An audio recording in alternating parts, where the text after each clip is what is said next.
నిన్న శివరుద్రాని అరెస్ట్ చేశారు అని చెప్పి కూడా ఎంత హల్చలైందో మనం చూసాం. అయితే శివరుద్ర గారిని ఎందుకు అరెస్ట్ చేయాల్సొచ్చింది? అసలు ఏ కేసు కింద అతన్ని అరెస్ట్ చేశారు అన్న దాని గురించి కూడా చాలామంది వివరాలు అడగడం కూడా జరిగింది. ఈ నేపథ్యంలోని అసలు ఎవరినో అరెస్ట్ చేయపోయి ఈయన్ని అరెస్ట్ చేశారు అని చెప్పడం కూడా జరిగింది.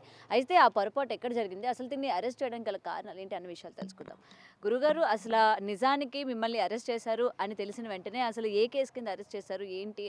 అఘోరి విషయంలో ఏమైనా అరెస్ట్ చేశారా మిమ్మల్ని? ఎందుకంటే గతంలో కూడా మీరు అఘోరికి సంబంధించి తన మనుషులు చాలా సార్లు మాట్లాడారని, లేకపోతే బెదిరించేటట్టు మాట్లాడడం కూడా జరిగింది అని అన్నారు.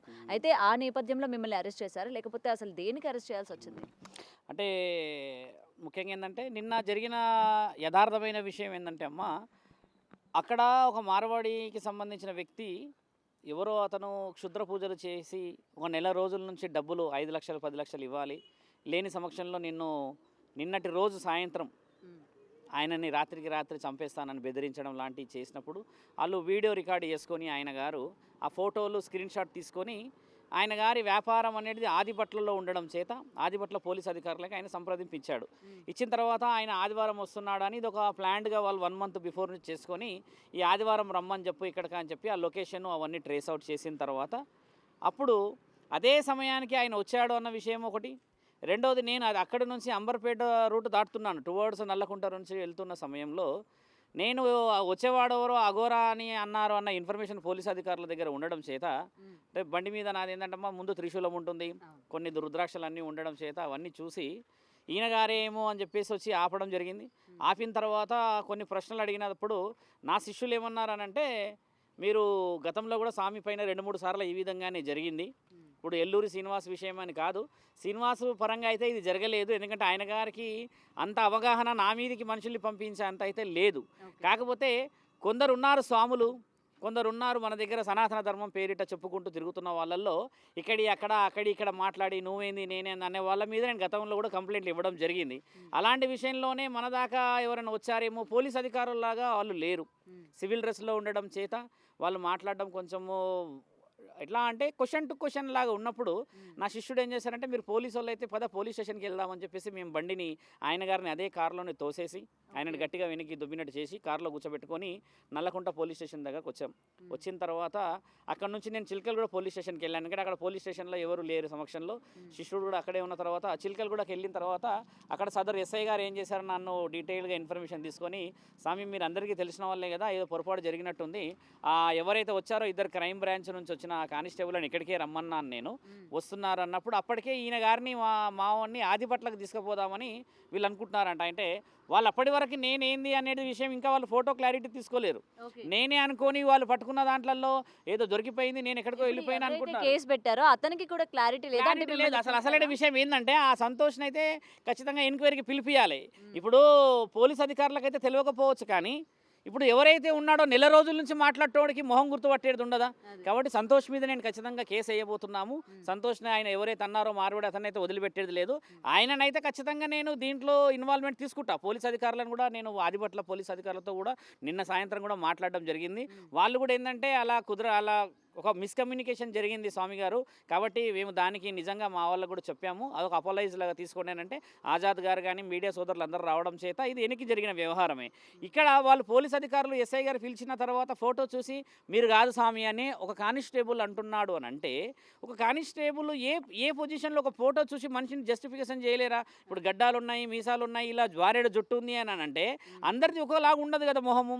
అలా గుర్తుపట్టకుండా వచ్చి మీరు కాదు స్వామి అని అనడం చేత నేను నిన్న పూజకి వెళ్తున్నాను, ఒక పెద్ద పూజకి, ఆ పూజ అంతా డిస్టర్బెన్స్ అయిపోయి ఇప్పుడు వాళ్ళు ఎక్కడి నుంచో వచ్చి నన్ను నమ్ముకొని వచ్చిన వాళ్ళకి నేను సమాధానం చెప్పలేక, తర్వాత మీడియా సోదరులు అందరూ వచ్చినాక శివరుద్ర సాధువు అరెస్ట్ అన్న విషయము, తర్వాత అక్కడ ఏదో జరిగింది చిలకలగూడ పోలీస్ స్టేషన్లోకి వెళ్ళారా అని అంటే, ఇప్పుడు ఎన్ని ఫోన్లు వస్తున్నాయి నిన్న నుంచి, ఎక్కడ లేని ఫోన్లు, రాత్రి 2 గంటల వరకు మాట్లాడిన భక్తులందరూ ఏమన్నారంటే, అసలు ఏ విధంగా ఒక అరెస్ట్ వారెంట్ లేదు, ఒక వారెంట్ ఇవ్వలేదు, ఇంకా ఎఫ్ఐఆర్ కాపీ ఏమీ లేదు, ఏది లేకుండా అలా ఎలా పోలీసు వాళ్ళు మీదకి వస్తారు అన్న విషయంలో ఖచ్చితంగా సమాధానాలు ఇవ్వక తప్పదు. అక్కడికి మిస్కమ్యూనికేషన్ అయిందని చెప్పి నేను అందరికీ చెప్పడం కూడా జరిగింది. ఇప్పుడు సంతోష్తో మీరు మాట్లాడారు కదా నిన్న, మాట్లాడేటప్పుడు ఆ అబ్బాయి అసలే ఎందుకు అతన్ని కాంటాక్ట్ అవ్వడం జరిగింది? పూజలు క్షుద్ర పూజలు ఆల్రెడీ వీడియో ఆ అబ్బాయికి ఏదో సమస్య ఉందని చెప్తే ఆ అబ్బాయి అన్నాడంట, ఇట్లా మాకు సమస్య ఉంది అని అంటే, ఈ అఘోరకు ఆల్రెడీ కొన్ని డబ్బులు ఇచ్చాడంట, 50-60 వేలు ఇచ్చిండంట. 50-60 వేలు ఇచ్చిన తర్వాత 5 లక్షలు డిమాండ్ చేశారంట. 5 లక్షలు డిమాండ్ చేయడము నెల రోజుల నుంచి రాత్రిపూట ఫోన్ చేసి నేను పూజలు చేస్తున్నా అని, క్షుద్ర పూజలు చేస్తున్నాను, నగ్నంగా కూర్చున్నానని డైరెక్ట్ వీడియో కాల్లో ఆయనకి ఆ వీడియో రికార్డు ఉంది ఆ అబ్బాయి దగ్గర. ఆ అబ్బాయి ప్రొవైడ్ చేయాల్సిన అవసరం ఉంది మీడియాలకి. ఇప్పుడు ఆ వీడియోలు చూసిన తర్వాత ఆయనకు భయం అయ్యి ఏం చేశారు, పోలీస్ అధికారులను సంప్రదింపిస్తే పోలీస్ అధికారులు ఆయన ఏమన్నారు, రప్పించే ఏర్పాట్లు 5 లక్షలు ఇస్తామని చెప్పి పూజకు రమ్మని అన్న తర్వాత ఆయన గారిని పట్టుకున్నారు నిన్న సాయంత్రం. నేను నిన్న మీకు చెప్పాను, ఎట్టి పరిస్థితుల్లో వదిలేదన్నాను. పోలీస్ అధికారులు కూడా ఫోటో చూపించిన తర్వాత గంటలోనే వాళ్ళు పట్టేసుకోవడము, అక్కడ నుంచి ఆదిపట్ల పోలీస్ స్టేషన్ కూడా తీసుకెళ్లారు. ఆయన గారు ఏం చెప్పారంట, ఇది వెనక 2-3 ఉన్నారంట పెద్ద వ్యక్తులు, నేను ఒక కాంట్రాక్ట్ తీసుకున్నాను అన్నాడంట. ఇదే కాంట్రాక్ట్ అనంటే ఇది ఎక్కడ కాంట్రాక్ట్, నన్ను అడిగారు, వాళ్ళు ఫోన్ చేశారు. వాళ్ళు ఆ కానిస్టేబుల్ ఫోన్ చేసి ఇది కాంట్రాక్ట్ అంటున్నాడు, వీడు ఏదేదో మాట్లాడుతున్నాడు స్వామి అంటే, అలా ఆయనను వదిలిపెట్టేది లేదు, ఈపు చింతపండు చేయాల్సిందే. ఇప్పుడు ఏంటంటే సనాతన ధర్మం పేరిట అమాయకులను మోసం చేసేది మన దగ్గర లేదు. 5 లక్షల పూజలు అసలు లేనే లేవు. 5,000, 10,000, 20,000 భక్తుల ఇష్టంగా వాళ్ళ దగ్గర ఉన్న తాయతను బట్టి ఇచ్చేది ఉన్నది. ధర్మంగా పూజలకు పైసలు ఇస్తారు, అది న్యాయమే. కానీ ఈ చంపేస్తాను, వాణి లేపేస్తా, వీని లేపేస్తా అని ఎవడో అడ్డొస్తున్నాడు అని చెప్పి 5 లక్షలు డిమాండ్ చేయడం అనేది ఒప్పుకునే విషయం కాదు. ఇప్పుడు పోలీస్ అధికారులు కూడా ఏం చెప్పారంటే, ప్రెస్ మీట్ పెడుతున్నాము ఆదిపట్లలో 3 ఉన్నారంట వీళ్ళెనక. ఈరోజు సాయంత్రం వరకు ఆ 2 పట్టుకుంటారంట. పట్టుకున్న తర్వాత మీరే రావాలి శివరుద్ర స్వామి గారు అక్కడికి వచ్చి కన్క్లూజన్ ఇచ్చాలి, క్లారిటీ ఇవ్వాలి. మీరు క్లారిటీ ఇచ్చిన తర్వాత ఈ విషయ వివరణలు ఖచ్చితంగా ఒక తెరబడుతుంది. లేకపోతే ఏంటంటే అంతా సస్పెక్టెడ్గా నడుస్తూ ఉన్నది న్యూస్ అంతా. ఇప్పుడు నేను అనేది కూడా పోలీస్ అధికారులను ఏంటంటే ఖచ్చితంగా నన్ను అక్కడికి పిలవడం ముఖ్యమైనది. ఎవరైతే పేరు చెప్పుకొని వచ్చిండో వాడినైతే వదిలిపెట్టే ప్రసక్తి లేదని నిన్న కూడా నేను మీడియా ముఖ్యంగా చెప్పాను. కాబట్టి అండ్ పోలీసులు మిమ్మల్ని తీసుకువెళ్ళిన వెంటనే మిమ్మల్ని చాలా మంది నమ్ముతూ ఉన్నారు కాబట్టి అలా ఎలా వివరణ లేకుండా తీసుకెళ్తారు? మరి క్షమాపణ చెప్పారా లేదా? క్షమాపణ వాళ్ళు ప్రత్యక్షంగా ఫోన్లో చెప్పారు నాకు. అక్కడ సిఐ గారితో మాట్లాడా, కానిస్టేబుల్ కూడా క్షమాపణ చెప్పారు. కాకపోతే మీడియా ముఖంగా చెప్పలేదు అనేది ఒక విషయం. ఏంటంటే పరోక్షంగా జరిగిందైతే ఎవరు చూడరు. ఇప్పుడు శివరుద్ర సాగుతో ఏసీపీ మాట్లాడిండా, డీసీపీ మాట్లాడిండా అనేది మాట్లాడిండా అన్నట్టు ఉంటుంది. కానీ ఒక ప్రజానికానికి తెలిసే విధంగా ఉంటేనేమో ఇది నిజమే, ఈ విధంగా జరిగిన దాంట్లో శివరుద్ర సాధు గారు సనాతన ధర్మ కార్యక్రమంలో గతంలో కూడా చాలా విషయాలు తిరిగిండు అన్నట్టుగా ఉంటుంది. కాబట్టి నేను కూడా ఏంటంటే పోలీస్ అధికారులు ఆ ప్రెస్ మీట్ పెట్టాలి. ఆ ప్రెస్ మీట్లో నేను ఖచ్చితంగా కలవాలి. ఆ వచ్చిన ఆ 3 సంగతి ఖచ్చితంగా చెప్పి, వీలైతే నేను గురువులని తర్వాత మిగతా సాధు సత్పురుషులందరినీ ఏకం చేసే ప్రయత్నంలో ఉన్నాను. నిన్న రాత్రి చాలామంది ముందుకు వచ్చారు, వదిలిపెట్టేది లేదని చెప్పారు. చాలామంది శ్రీశైలానికి తర్వాత వేరే బెంగళూరు ప్రోగ్రాంలో ఉన్నారు సాధువులందరి. ఈ సాధు పరిషత్ది కొన్ని సమావేశాలు జరుగుతున్నాయమ్మా. కాబట్టి ఏంటంటే ఇలాంటి ఎదవలకి నేను కొన్ని సరిపోతాను. మిగతా సాధువులందరూ వీళ్ళందరూ రావాలి, ఏకం కావాలన్న ఆలోచనలో నేను లేను. ఇంకొకటి ఇలాంటి పూజలు అవి చేస్తున్నప్పుడు జనాలకి ఎలాంటి ఆటంకం కలుగుతుంది, ఇలాంటి పూజల వల్ల ఎంతమంది బాధితులు ఉన్నారు అన్నది గతంలో మనం చూసాం, బయటకు వచ్చినప్పుడు మీరు మాట్లాడారు. మరి అయినా సరే ప్రజలు ఎందుకు ఇలాంటి వాళ్ళని నమ్ముతున్నారు, ఇలాంటి పూజలు ఎందుకు చేయించుకుంటున్నారు? ఇప్పుడు చాలా మందికి తెలియాల్సింది ఏంటమ్మా, సమస్యలు ఎలా ఉంటాయంటే అందరూ ఓపెన్గా చెప్పలేరు. కొంతమంది వాళ్ళ సమస్యను ఏం చేస్తారంటే ఎవరో నమ్మకమైన వ్యక్తి కదా అని చెప్తారు. ఇప్పుడు నేను చెప్పేదంటే యావత్ ప్రజలకు ఏంటంటే వెరీ నోన్ ప్లేసెస్తోనే మాట్లాడుకోవాలి. మన గుడిల దగ్గర మన సాంప్రదాయంగా కొందరు గురువులు ఉంటారు మన కుటుంబాలకి, అలాంటి సలహాలు తీసుకోవాలి. కానీ అక్కడక్కడ అలా టక్కున మెరిసిన వాడు ఆ శరీరానికి అంగరంగ వైభవంగా రుద్రాక్షలు పెట్టేసుకొని, బొట్లు పెట్టేసుకొని ఈ జుట్లు పెంచేసిన వాళ్ళందరూ సాధువులు సత్పురుషులు కారమ్మా. మంత్ర ఉచ్చారణ చేయగలిగిన వాడు అనర్గళంగా ఏదైనా చేయగలుగుతాడు అనేది ఆయన యొక్క వాక్చాతుర్యాన్ని బట్టి, మన దగ్గర ఉన్న వేదశాస్త్రాన్ని బట్టి దైవాధీనమైన పూజలు చేయగలిగిన వాడిని చూసి గుర్తుపట్టాలి ప్రజలు. ఫోన్లలో వీడియో కాలింగ్లలో మాట్లాడడం తప్పు. ఇప్పుడు ఒక వ్యక్తితో కూర్చుంటేనే ఒక కొండ ప్రాంతమో గుట్ట ప్రాంతంలో లేకపోతే ఇంకేదో ప్రాంతంలో అయితేనే, గుడి ప్రాంతంలో అయితేనే వెళ్ళాలి. ఇక ఇంట్లో ఉన్నాను నేను కమర్షియల్గా బిల్డింగ్లో కూర్చున్నాను అని అంటే అది ఒక కమర్షియాలిటీ కిందే వస్తుంది. కానీ పూజా నియమ నిబంధనలు గుడిలో చేస్తారు కదమ్మా. ఇప్పుడు నైట్ 1 గంటలకు ఫోన్ చేసి నేను నగ్నంగా నేను భయపడిపిస్తున్నాను, నువ్వు చనిపోతావు, నేను 3 గంటలకు లేపేస్తానంటే ఈయన గారు ఎవరిని చంపమని చెప్పాడో అది ముఖ్యమైనది. సంతోష్ని వదిలిపెట్టబోద్దు అని చెప్తుంది. దానికే ఈ సంతోషు ఎవరి మీద చెప్పాడో ఆ వ్యక్తి ఎవరో, ఈయన 5 లక్షలు అడిగితే ఆయన ఎందుకు ఇస్తాడన్నాడో తెలుసుకోవాలి. ఇక్కడ సంతోషే మెయిన్ పర్సనాలిటీ. ఆ సంతోష్ని అదే ఆదిపట్ల పోలీస్ స్టేషన్లో పిలిచి విచారణ కూడా చేయాలి. ఎందుకంటే ఆయన పోలీసులు అదుపులో లేరు, ఆయన అదుపులో లేడు అసలు. ఆయన గారు ఈ పోలీస్ అధికారులతోని తిరుగుతున్నాడు, అటు ఇటు తిరుగుతున్నాడంటే ఆయన కూడా పోలీస్ అధికారులే అనుకున్న తర్వాత మాకు తెలిసింది. ఆజాద్ గారు వీళ్ళందరూ వచ్చాక నేనే స్వామి ఆయనను పిలిచినానంటే, మరి నెల రోజుల నుంచి ఎన్ని కమ్యూనికేషన్లు ఇచ్చావు, 30,000 40,000 పంపించావు. ఇవన్నీ పంపించిన తర్వాత నువ్వు ఎవరిని ఏం చేయమని నువ్వు ఎవరిని చంపమని అన్నావు? ఈ కోణంలో పోలీస్ అధికారులు అడగాల్సిన అవసరం ఉన్నది. ఇప్పుడు రేపటి రోజు ఆయన ఎవరు పట్టుకున్న అతను అక్కడ ఉన్నాడనంటే ఆయన దగ్గర కూడా ఈ విషయాలు సేకరించాల్సిందే. ఇప్పుడు నువ్వు చెప్పంది అయితే ఆయన వచ్చి ఒక అతను నేను ఆయనను చంపేస్తాను ఎలా అంటాడు? కాబట్టి ప్రజానికానికి కూడా తెలియాల్సింది ఏంటంటే ఈయన ఎంత తప్పు ఉందో ఈయనది కూడా అంతే తప్పు ఉంది. కాబట్టి దాని మీద హెచ్చరిక ఖచ్చితంగా తీసుకోవాలి పోలీస్ అధికారులు. ఏ ఆదిపట్ల పిఎస్లో డబ్బులు అడిగాడని, ఏ ఆదిపట్ల పిఎస్లో ఈ విధంగా నన్ను మానిటర్ చేసి ఒక రకమైన వశీకరణకు తీసుకొచ్చాడు అన్నప్పుడు 5 లక్షల విషయం వచ్చినప్పుడు ఈయన గారు ఎవరి గురించో చెప్పుతూనే కదా ఈయన 5 లక్షలు ఇస్తా అని ఉండవచ్చు. 5 లక్షలు అంటే చిన్న విషయం కాదు. అంటే నీ దగ్గర డబ్బులు ఉన్నాయి కాబట్టి ఒళ్ళు బల్పెక్కి ఈ విధంగా పనిచేస్తున్నారన్న వాళ్ళకి సమాధానం చెప్పాల్సిన అవసరం ఉంది. అండ్ నిన్న మీ పైన ఇలా కేసు రాగానే కొంతమంది మీరంటే గిట్టని వాళ్ళు కూడా శివరుద్ర కూడా ఇలాంటి చేస్తూ ఉంటారు, చాలా ఇలాంటి మంది పూజలు చేస్తూ ఇప్పుడు ఉంటారు అని చెప్పారు. చెప్పి ఇప్పుడు అన్నారు. నేనేమన్నానంటే అమ్మా, కొంతమంది ఏమడుతున్నా పరోక్షంగా చెప్పడం, ఇప్పుడు శివరుద్ర సాధువు క్షుద్ర పూజల విషయంలో అయితే ఇంతవరకు ఎక్కడ ఎవరి దగ్గర మనం లేము. దైవాధీనమైనది శివతత్వం ఉన్న పూజలే చేస్తాను కాబట్టి నా భక్తులకి నేను తెలుసు క్షుద్ర పూజలు అనేటిదే చేయకూడదు అనేది. నేను మొదటి నుంచి ఎల్లూరి శ్రీనివాస్ విషయంలో లైవ్గా వార్నింగ్లు ఇచ్చి, లైవ్గా ఎవిడెన్సెస్ సేకరించి, లైవ్గా డాక్యుమెంటేషన్ ఇచ్చింది కూడా దేనికంటే అమ్మా, క్షుద్ర పూజలు అనేది మన దగ్గర సాంఘికంగా శాస్త్రీయంగా లేదు. ఉన్నదల్లా వేద శాస్త్రాలు, హోమాలు, తర్వాత మనం చేసే అగ్నిహోత్రాలు మాత్రమే ఉన్నాయి. కానీ అలాంటివి వదిలిపెట్టేసేసి క్షుద్ర పూజలు నమ్మేవాళ్ళు, దైవంతో ఉన్నవాళ్ళు అని అనుకోకూడదు మనం. ఇప్పుడు దైవం వేరు, దైవరక్షణ వేరు, దైవంలో ఉన్న తత్వాలు వేరు కదా. అవన్నీ వదిలిపెట్టి మనం ఎలా మాట్లాడతాము? ఈ విధంగా జరిగింది, ఆ విధంగా జరిగిందని చెప్పేసి. ముఖ్యంగా తెలుసుకోవాల్సింది ఏంటంటే ప్రజానికాలకి ఏంటంటే, క్షుద్ర పూజలు చేసే వాళ్ళని వదిలిపెట్టను నేను. శివరుద్ర సాధువు జగద్గిరి గుట్ట పైన ఉంటాడు. అంటే నేను శివభక్తుడిని మీ అందరికీ తెలిసిందే కాబట్టి శివభక్తులు ఎవరు క్షుద్ర పూజలు చేయరని మీ అందరికీ తెలియాలి. ఇంకా అవగాహన లోపంగా ఉన్నారు మీరందరూ కాబట్టి అవగాహన తెచ్చే విధంగా సాధువులని, పురోహితులని, పండితులని, పీఠాధిపతులని, మఠాధిపతులని సంప్రదించి గౌరవాన్ని సంపాదించుకోండి. అంతేగాని వేషాధారణను చూసేసి క్షుద్ర పూజలు అనడానికి అధికారం ఎవరికీ లేదు. ఇప్పుడు నిన్న ఒక సంతోష్ ఏం చేశాడు తెలుసో తెలియక ఒక వీడియో రికార్డు చేశాడు. వీడియో రికార్డులో ఏమైంది, అవతల వ్యక్తి క్షుద్ర పూజలు చేస్తాడా చేయడా అనేది నిర్ధారణ చేసుకున్నాకనే పోలీస్ అధికారులు వచ్చారు. అంత సులభంగా వాళ్ళు ఎక్కడికి వచ్చి పట్టుకోరు కదా. కాబట్టి నేను కూడా ప్రజానికానికి ఏం చెప్పానంటమ్మా, 5 లక్షల పూజలు లేవమ్మా, 10 లక్షల పూజలు అసలే లేవు. ఉన్నాయల్లా 5,000, 10,000 పూజా సామాన్లు తెచ్చుకోవాలి. ఇక నీ తాహత బాగుంటే నీ ఇష్టం ఉన్నట్టు ఇచ్చుకుంటావు. కానీ ఇంత ఇవ్వాలి అంత ఇవ్వాలి అనేది డిమాండ్ ఉండదు. ఎందుకంటే కర్మ ఫలితాలకు అనుకూలంగా గురువులకు ఇచ్చేది గురు దక్షిణాది. పూర్వం ఏం చేసేవాళ్ళు, గురువులకి బియ్యం ఇచ్చేవాళ్ళు, లేకపోతే పంట పొలాల నుంచి పండ్లు పలహారాలు ఇచ్చేవారు. ఇప్పుడు ఆధునికత పెరగడం చేత డబ్బులు ఇస్తున్నారు అంతే.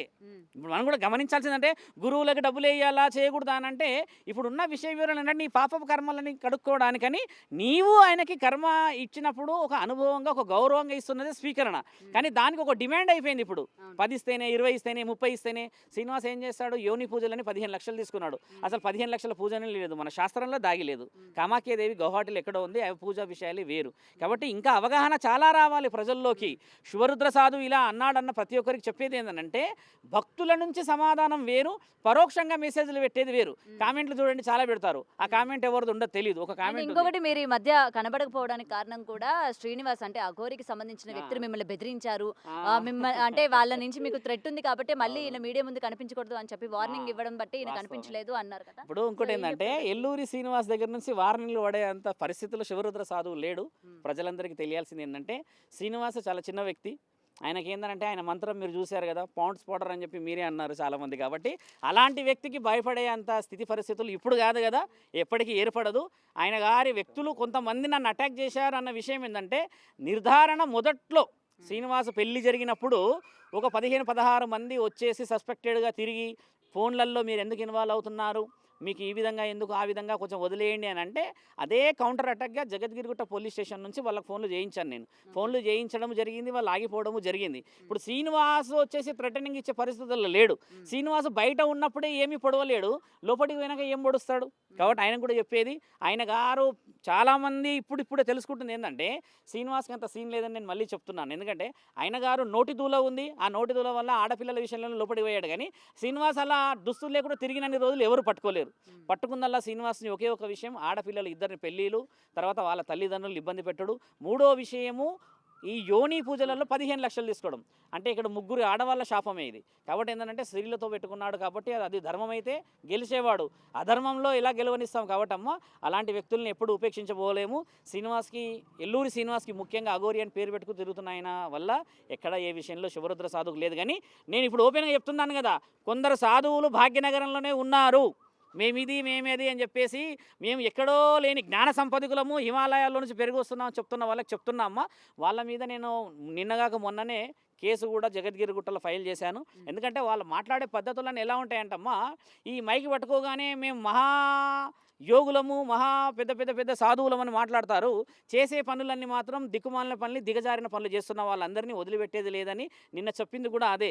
ఇప్పుడు ఈ సాధువు వచ్చాడు, ఆయన 5 లక్షలు అని చెప్పేసి, ఆ సాధువు వచ్చి 5 లక్షలు ఇవ్వని అడగలేడు. అంటే ఒక భక్తుడు నమ్మకంగా పోయిండు, ఆ నమ్మకాన్ని నిలబెట్టాలి అంటున్నాను నేను. ఈ నమ్మకంతో పోవాలి. కానీ మన దాంట్లోనే మనకి గూడుపుటానం జరుగుతూ ఉంది. ఇప్పుడు ఎల్లూరు శ్రీనివాస్ చూడమ్మా, హిందుత్వంలో ఉన్న అందరిని ఎంత పెకిలించి చెడ్డ చేశాడు. దీనికి అధికారం వచ్చింది ఎక్కడి నుంచి అంటే మనం ఉపేక్షిస్తున్నన్ని రోజులు వాళ్ళు మన నెత్తి మీద తాండవం చేస్తూనే ఉంటారు. కాబట్టి మేము సంవత్సరం క్రితమే పూనుకున్నాము ఇలాంటి విషయాలు వదిలిపెట్టేది లేదని. నేను నా తండ్రి పరమశివుడికి మొదట ఇచ్చిన నా వాగ్దానమే అదమ్మా మా గురువుల నుంచి. ఎక్కడైతే సనాతన ధర్మం పేరిట అధర్మాన్ని ధర్మం అని అంటారో అలాంటి వాడి వీపు ఒలిచేస్తా అని చెప్పిన నేను చేసినది కూడా ముమ్మాటికి అదే. నేను ఇప్పటివరకు ఎక్కడ ఎందుకు ఫెయిల్ కాలేదు అని అంటమ్మా, నేను ధర్మం అన్నాను కాబట్టి మీరందరూ కూడా సహకరించి ఇక్కడ దాకా రాగలిగారు. అధర్మమైన వ్యక్తిని అంటే నేను మీరు అన్నట్టుగా ఎక్కడో ఏదో విధంగా నాకు విషయంలో దెబ్బ పడేది కదా. దెబ్బ నాకు పడాలని నేను ఇప్పటికీ ఏం ఆలోచిస్తా అంటే అమ్మా, ధర్మం వైపు ఉండి నాకు దెబ్బ పడితే నేను నా వీపు మీద వేయించుకోవడానికే సిద్ధం. కానీ అధర్మంగా ఎంతమంది వచ్చినా కూడా అమ్మ ఎట్టి పరిస్థితుల్లో ఒప్పుకోను. ఈ విషయం కూడా ఆ సంతోష్ అనే వ్యక్తిని మీరు అందరూ గట్టిగా అడగాల్సిన అవసరం ఉంది. ఆదిపట్ల పోలీస్ అధికారులకు కూడా మంచి కృతజ్ఞతలు చెప్పాలి. ప్రెస్ మీట్ ఆయన ఇమీడియట్లీ అరెస్ట్ చేయడం జరిగింది. ప్రెస్ మీట్ కూడా వాళ్ళు పెట్టడం జరుగుతుంది కాబట్టి ప్రెస్ మీట్కి అందరూ వస్తానని చెప్పారు. ఆ ప్రెస్ మీట్లో నిజ నిజాల నిర్ధారణ రేపు కానీ ఎల్లుండి కానీ, అంటే ఇంకా ముగ్గురు ఉన్నారు. ఒక అతను దొరికాడు, ఇంక ఇద్దరు దొరకాలన్నారు. ఈరోజు రేపు అయిపోతుంది స్వామి అని అన్నారు. వాళ్ళు రాగానే పెద్ద ఎత్తున ప్రెస్ మీట్ పెట్టి ఈ తెరకి ఒక ఆలోచన ముగింపు ఇస్తానమ్మా. కాబట్టి సనాతన ధర్మంలో ఉన్న ప్రతి భారతీయ పౌరులందరూ కృతజ్ఞతలు చెప్తే గురువులని, సాధువులని, సత్పురుషులని నమ్మండి. కానీ ఇలా మిమ్మల్ని చంపేస్తాము, లేపేస్తాము అని చెప్పేసి అర్ధరాత్రి నగ్న పూజలు చేసే వాళ్ళని నమ్మకండి చెప్పేవి చెప్తున్నామమ్మా. ఇది జరిగిన సమగ్రమైన విషయం తల్లి.